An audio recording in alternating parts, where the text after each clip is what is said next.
What is going on, everybody? Welcome back to another video. In today's video, we're going to be covering a topic that I get quite often, and that is my Canon EOS R6. How do I set this camera up to shoot video? So in today's video, we're going to be going through the menus and how exactly I set my camera up, and hopefully this helps you get a little more out of your Canon EOS R6.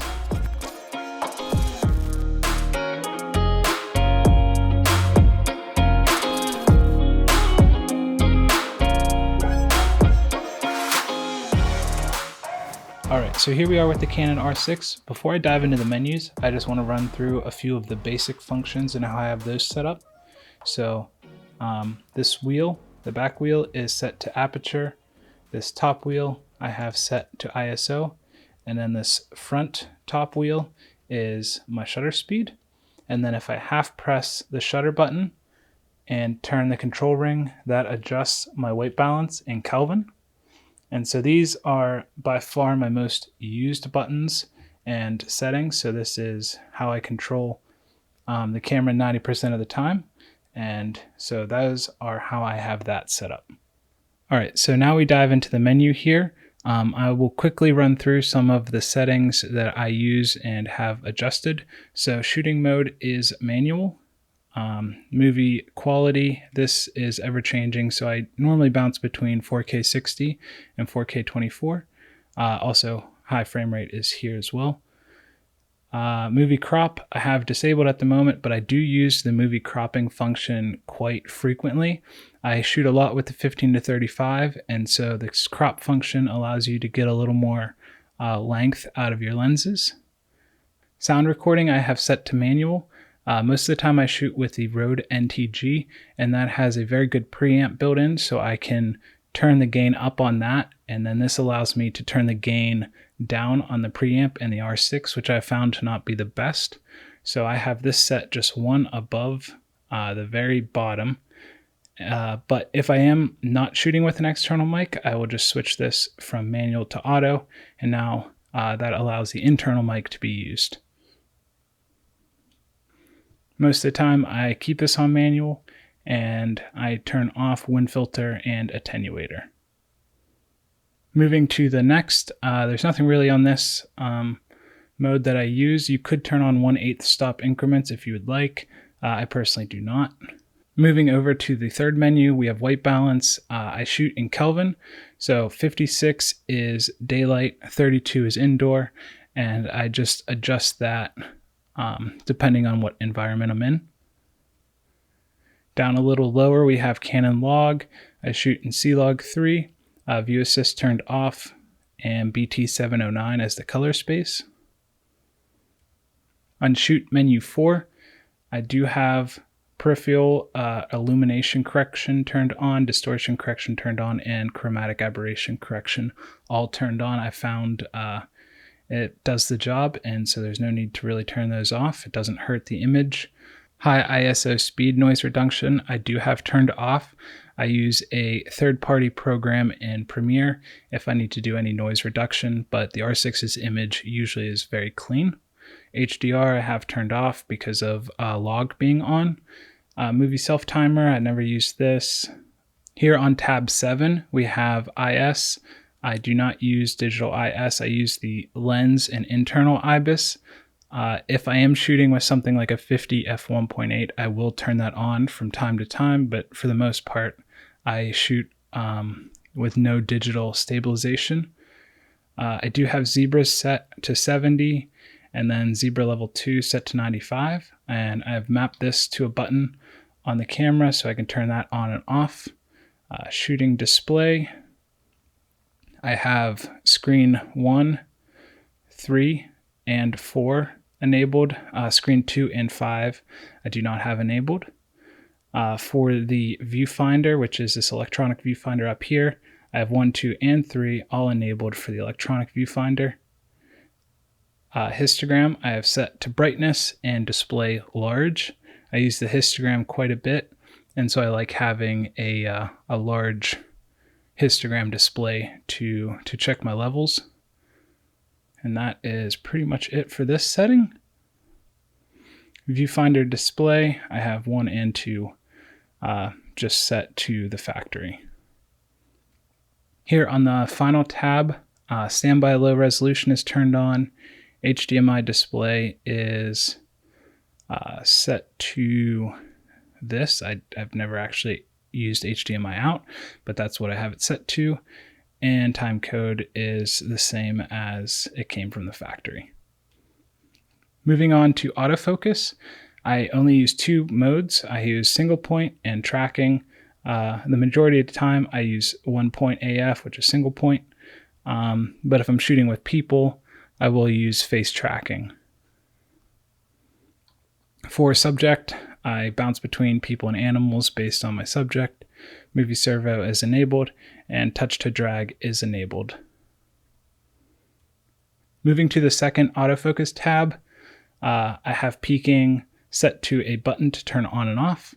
I have it set to level is high and color is red. And then focus guides is turned on because these RF lenses do not have built-in focus guides or focus markers on them. So I rely on the digital ones to get me where I need to be.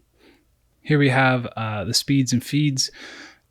The speed I have when active, always on, and speed set to -4. I like a slower transition speed. Sensitivity is set to -1. I like it to hold on the subject a little longer.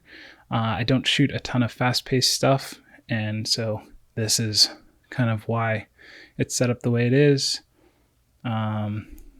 This is default. I've never really messed with it. I have this set to 1, same as default. This is on. The limit. This is where you can select what autofocus modes you want. I have single AF, which is the default turned on, and tracking turned on. Everything else is turned off. Here in the final menu, focus ring rotation is normal. RF lens focus ring sensitivity I have set to link to rotation degree. This allows for more repeated focus moves. So if you have varies with rotational speed, it's very hard to do repetitive moves. Sensitivity is 0, and electronic full-time manual focus is turned off. This next play menu, I haven't ever messed with it or set anything up in it. It just is what it is. Same with Wi-Fi. I have Wi-Fi set up, but I don't really mess with this menu very frequently. This brings us to the setup menu. I have file name numbering set to continuous. File name is just R6_, so that every file will start with an R6, so I know what camera I shot it with. Format card, auto rotate, add video rotation info is enabled. So this, at least in Premiere, if I shoot a vertical video, when I bring it in, Premiere already has it as a vertical video and I do not need to rotate it. And then just time, date.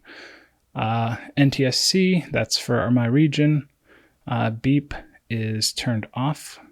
Headphone volume 8, but that's always changing. And everything else is pretty standard. Here in setup menu 3, my viewfinder is set to auto 1. Brightness is set to 5. Viewfinder brightness is auto. Screen finder color tone is 2. Everything else, UI magnification is off. Everything else is pretty default. Here in number 4, HDMI is set to auto. Touch control standard. My multifunction lock, I have it locking my shutter button up here, and I'll show you why in a second. Shutter at shutdown is to close, and this helps with dirt and everything whenever I'm changing lenses. This last menu here is just info, and the only thing really is make sure you're up to date on your firmware, and that is it for the setup menu. Next, we move on to the function menu, or the orange menu. This is pretty much stock here, everything. 1/3 increments. This I've never set any of this stuff up. It's just what it was from the factory. Dial direction is normal. Control ring direction is normal. This is the buttons. So this I do have set up pretty much every button I have customized. So AF on, this switches between my AF modes. So that's how I go between tracking and single point. This next button is I can turn servo AF on and off. The third button over here I have set to peaking. There's a front button. It's like right over here on the front. I have that set to zebra. The lens button is just standard. This multifunction button up top I have set to zoom. I don't actually ever really use it. I forget about it most of the time.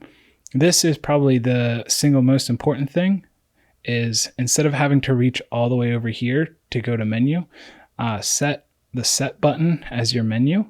And so this way you just set it and then you can go through. And then if you half press the shutter, it'll take you out of menu. And so this is just a very quick way of getting in and out of the menu system. Continuing on, the last thing is the multifunction control joystick. I have this set to control where my autofocus point is, because I do a lot of single point autofocus. Next we have dials. I went over this in the beginning. This top front dial is shutter speed. This back dial, autofocus. This bottom dial is my aperture. And then the front control ring is my white balance. Moving on to the fourth menu, add cropping info I have turned off. Audio compression I have turned off. Everything else I believe is the same as factory, but this is my settings, so if you want to copy them. And the last one's just clear. All right, now moving over to my menu, and by far the most important menu, and this is kind of where the magic happens. So my menu is how I quickly change any type of setting in this camera. And so I have white balance set. I do have it set to control ring, but I do like having it back here as well. The movie quality, so if I need to quickly get in here and change, it's very quick to do, and you can also tap if you want to set it that way. And then movie cropping, because I shoot with the RF 15 to 35, this is very helpful to just enable and get a little more distance out of this lens. Focus mode, now this is grayed out because the RF 15 to 35 has an autofocus manual focus switch, but lenses like the 50 f1.8 does not have that. So this mode right here just allows me to switch it from autofocus to manual focus. AF method, this is just another way of switching back and forth between my single point, my tracking. Format card, pretty self-explanatory. The second my menu here is still very useful items, but stuff that I access much less frequently.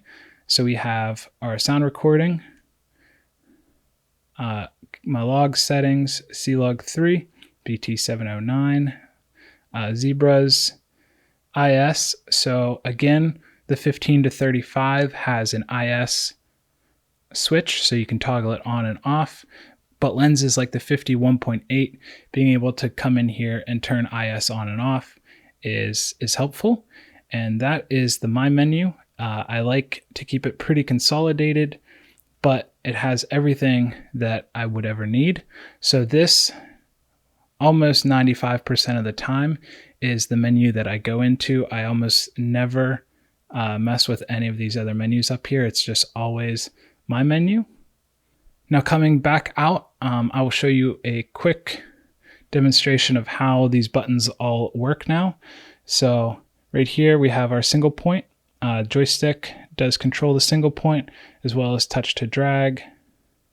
And that is how I autofocus most of the time if I am shooting with people. If I just hit AF on, I can then switch to tracking, and then also I can turn on and off eye control here. But again, most of the time I am just using single point. The next button over is the AF servo resume and pause. So if I do set up a shot like this, I'll turn it on, get focus, and then pause the AF system. So if something goes in front of the lens, it's not grabbing focus, it's staying locked on whatever's back there. If I would resume autofocus and put something in the way of it, it will not autofocus like your standard Canon R6. This next one over, this is disabled right now because I have it in autofocus mode.